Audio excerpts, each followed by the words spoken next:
እግዚአብሔር ከገባችሁበት ነገር በዚህ ቃል ስለሚያወጣችሁ የእናንተ ቀንበር ስለሚሰበር የእናንተ ስራቶች ስለሚበጣጠሱ በእግዚአብሔር ፊት ቆመን እንጸልያለን። ሃሌሉያ።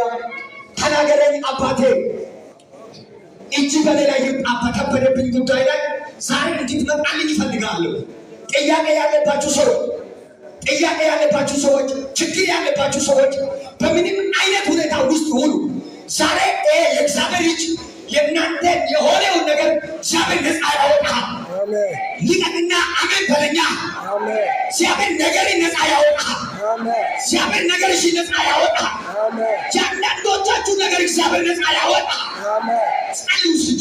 እጆቻችሁን ከፍ አድርጉና ጸልዩ። በእግዚአብሔር ፊት ዛሬ እንዳታፍሩ በሉት። ስለስ ራዳ ካላባቲያስ አያራጀኔ ሞዲያስ ላባሻ ካላባዲካ ራሻ ካላባዲያስ ራሻ ካላ